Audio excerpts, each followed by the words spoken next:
when you open the Bible, it's an attraction instantly because your eyes are upon something that's blue, is beautiful. Not everybody's gonna catch on to it right away, but it's those that endure to the end. Do it becomes more revealing. God starts to say, "Open your eyes, see," because then you can see what He sees. So then you know how the next step supposed to be laid out. Because without that direction, we need that. I don't know what's most important, the father or the mother, but without that direction from a parent to tell a child what to do, why you should do it, and most importantly, correct them when they make a mistake. That is so important. Because with correction come learning. You become wiser. So now you can spread that. So this is a perfect example is everyone using the book. You ain't going to know that the fire is hot till you touch it. Now you know it's hot, you're not going to touch it anymore. But it's going to be that one day you get careless and you burn yourself again. Do you remember it again? But it's not until it really hurts you do you really realize, I better put a glove on. It's not until it really burns into your heart that the more I keep doing this, I hurt myself. So what will stop me from hurting myself is called put a mitten on. You learn from it. You learn from the pain and suffering you go through. Because this way you grow now. All right, now, so the next step I take now, as I said before, go to that stove, put the glove on, I touch it. Ain't nothing problem. Hey, I'm happy. I'm not in pain anymore. Why? Because I applied what I've learned. And that is why to study to show that self-approved is so evident and so mightily powerful in every single human being's walk on this earth. Because as you put in play what Jesus told you to do, you will walk as the light of the world. And that is something very important. Especially when you say, love thy neighbor as you love thyself. Which means what? Put yourself in their shoes.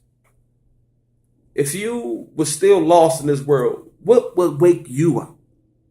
What would it take to get your attention? And for some people, it takes almost near to next death, coming to next to death almost, to finally get your attention that you got to change something. It's not until we lose certain body parts or something we realize, okay, if I don't take care of myself, I might go through this again. This is what happens. You have to go through some most severe pain. And I love how God puts it like this through the Bible. How He hears us. Because see, the point of this conversation now is I want you to be heard by God. I want you to feel like God is listening to your prayer. And this is what He wants from you so that He can hear your prayer. This is what we should know. And I'm going to use this beautiful dictionary. It's beautiful. It's a beautiful dictionary. Because it says a word in here that I don't think we use enough that explain what I'm saying. When you hear it in the scriptures, then it makes sense to you. There we go. C-O-N. Okay. So you know exactly what we're talking about. There it is. Nope. Okay. Let's go to the scripture. Now, listen to the scripture here. Go up. The eyes of the Lord are upon the righteous, and His ears are open unto their cry. So to become righteous is to believe. If you believe in God, God gonna hear you.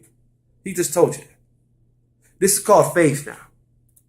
Because now you believe that you heard something. You read it, you see it, you said it to yourself, you heard it to yourself. Now do you believe that He said it? Now that takes faith to believe that God heard your prayer. Because are you righteous? Do you believe in God? Believing in God leads to righteousness because He will just destroy everything else around you that is not of Him so that you will be one with Him. He purges all His vines. He makes all His branches new again. Because, see, we get content to our old stubborn ways. We don't look for nothing new or nothing better to change us to make us better. We got to want to be better. That's the whole point of studying. That's why it says to meditate on His word day and night. God never said take a break off that. And why would you want to? Why wouldn't you want to be closer to God? This is something that is so hard to understand. We live in a world with such promises in all of us that we can accomplish so many amazing things together, even alone, but even that knowledge of those that can help you along the way We become so much stronger when we learn to work together. But how can you work together with someone that you don't respect? Because see, when you respect people, then your true light comes out. And their true light then comes out because they feel it. Because as you respect them and then they respect you, they're able to just be themselves. What is wrong with that? We always make people hide themselves because we always have this contented look in our face, this slow look of judgment and condemnation in our eyes that just springs out. And people feel it. Because that's why people say, don't judge me. They look at you and they return the same look. People got this evil look in their eye. They return back the same evil look in their eye. And they might not even be thinking about them. But it just so happened. We're still thinking back to the past.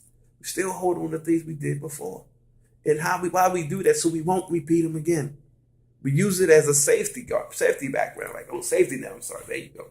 Whereas as long as I think on it, I won't repeat it. I won't feel that pain no more. What is that pain? That emptiness that I felt when I hurt that person. Or that emptiness I felt when I was hurt. Or when I lied. Or when I was hurt. How can I remove that pain from me?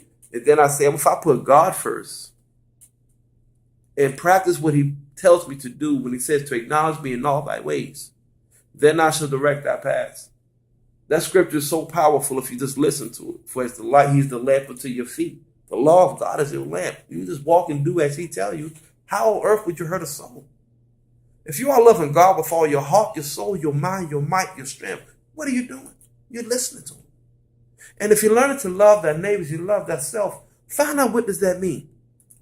Oh, yeah. Oh, yeah. Because see, then Jesus tell you, what does that mean? To love thy neighbors, you love thyself means this right here.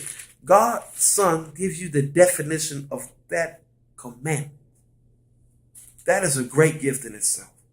Therefore, all things whatsoever ye would that men should do to you, do ye even so to them. For this is the law and the prophets. For this is for those who don't like to read every day, which you will as soon as you start learning of it. He's simply saying this here. You ain't going to be able to recite 613 commandments just off the top of your head. Not everybody. I mean, if you can, God bless you. I wish I could. But no matter how many times I read and read and read, it just don't stay there. So I'm like, okay, what am I doing wrong? Am I reading it wrong? Do I have to rewrite the whole Bible to read it? I don't know. I'm trying to do every little avenue I'm taking to try to learn every word because you need to know it. Because this is going to save you. You got to understand, this life is just a preparation for another life. That other life then is living with God forever. So what we do now is preparing us for that. So he's going to chastise those he loves. The Bible encourages that. Because how else do you get better? You're going to have to hurt for the wrong that you choose to do without him. Because see, before Jesus Christ walked on the scene, when people sinned before Jesus Christ was born, they had to die right then and there. They gathered together. God gave a judgment and he destroyed people. Just because of the things they have chosen to do, which is to simply walk away from God. Because that takes pride to do that. That means you feel like you can do whatever you want beside what God say. That is not going to work for nobody. Because God prefers obedience other than sacrifice, rather than sacrifice. So if he wants obedience from you, why would we give him that? Knowing that his wrath comes upon a disobedient child. So let's hear how he explains it just a little bit more this way. The eyes of the Lord are upon the righteous, and his ears are open unto their cry. So he's hearing those children that are screaming out for his name. That's why I try to explain to people. If you do what the commandments are telling you to do, you don't have to worry about nobody praying to God about you. You don't have to worry about nobody telling God how bad you made someone feel. Rather yet, they were more called on God to say, thank you for sending such a servant as you or I. Because see, that's what God is waiting to hear about. He wants to hear that you have put him first. And he don't expect you to sit out there and toot your own horn. But let them say how great you are. Let them boast of who you are. Never go out there to be that, I got to be in front. No, be willing to be in the back. And as you are in the back, be willing to encourage those that are in front of you so that they don't fall. Because you will want someone to do that for you. That's the whole point of that. So if he tells you here, let's begin with saying, the eyes of the Lord are upon the righteous, and his ears are open unto their cry. The face of the Lord is against them that do evil, to cut off the remembrance of them from the earth. So this is a punishment you should never want. But if you don't change, this is what you can expect. This is why listening to God and studying His Word and understanding when Jesus says to love your enemies, do good to them that despitefully mistreat you, love and curse not. So if He's telling you to do these things, why then don't you do them? This is really not difficult. Let's listen. But I say unto you which hear, we all adults here, right? Love your enemies. Do good to them which hate you. Bless them that curse you. And pray for them which despitefully use you. That is everyone's complaint daily. How someone did this or said that. Are they that people complaining about you about that? Are they saying, Carmen did this to me and I feel like this and this, that, and the other? Does Carmen have that much control over your life to take away your salvation? Got to know how to stand against the wiles of the devil by those many arrows that he shoots out. Let's keep reading. And as you would that men should do to you, do ye also to them likewise. For if ye love them which love you, what thank have ye? For sinners also love those that love them. You got to stand apart. You got to stand apart. Could He set apart those that are holy, those that are beloved of His own? He will set you apart because you are thinking on Him. You are making Him your habitation. You're making Him your dwelling place. So then as you have chosen God in everything you have done and always have been mindful of Him in all that you have done, do you not understand God will reward you for those things that you have done? Because you have chosen Him whom you cannot see in the world of all the lusts of it that you can see and desire, smell, to touch it, to hold it. All the desire of it is there, but you have said no. You have said to God, I am going to wait on you. For I'm going to listen to when He say, blessed is he that waiteth on the Lord. That is to show patience for what God is performing in every soul. The whole thing is to be a light for that person when that person sees you. Don't be the stumbling block. Be that bridge that walks across the waters. That says you need someone to walk with you in an earth that you do not know every soul. You need someone that can see it all and know all. That one that sees all and know all can provide you with someone to walk with you. Remember what Jesus said.